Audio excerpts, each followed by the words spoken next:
Hi guys, it's that time again. Which is better? Slaughtering the Vatican by EXHORDER or Epidemic of Violence by Demolition Hammer? And before I continue, I'm going to leave links in the description to check out songs by Testament, as well as links to check out my Twitter page and Instagram page. There you get to see what songs we're listening to and what my collection of t-shirts looks like. So looking at Slaughtering the Vatican by EXHORDER, this album from beginning to end is a never-ending fest of amazing guitar riffs, leads, vocals and production quality that is top-notch. This is a monumental album. Within the thrash arena, these guys have battled with the Bay Area thrash metal bands back in the day, and I'm sure they know how to grind it out with some truly amazing guitar work. They didn't or don't have a huge history of albums, but I still think there are some intriguing sounds that come out of the speakers whenever I listen to them. To be honest, they nailed it the whole way through. The vocals complement the guitar work, and the most intriguing part of the album is the guitar work. They just hit home all the way in this department. Being in a time where thrash was paving its way through the metal community with bands like Metallica, Megadeth, Death Angel, and so on, EXHORDER has this unique style of guitar work that really keeps the listener hooked all the way through. The crunch tone guitars are just amazing, and the production does the band justice. The leads were amazing too. I wouldn't want the band to change anything about this album. They really show maturity from early on.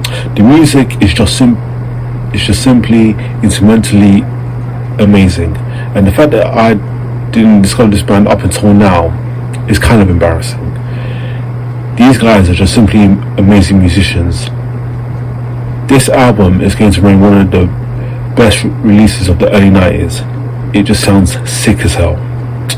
If you haven't heard this band or this album, I urge you to immediately listen to them. This is one of the best thrash albums from back in the day when thrash was just making its way through the metal scene. These guys bring home one big monument, and I see no flaws in this album or any of the songs.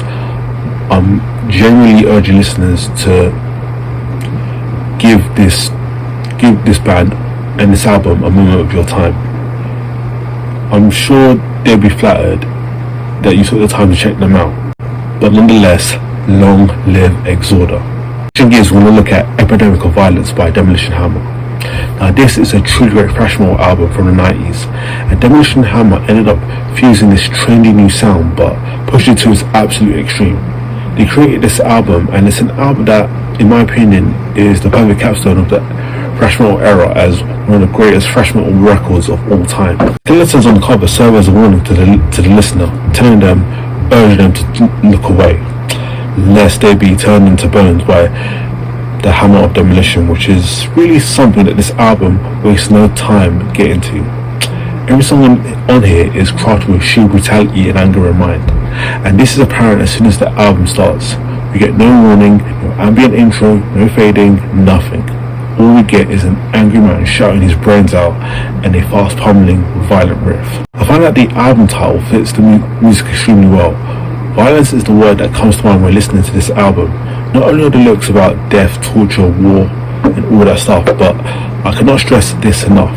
This album absolutely beats the listener down, and I can't think of many albums that can give you that sort of feeling, being pummeled and brutalized, but this album gives me exactly that feeling.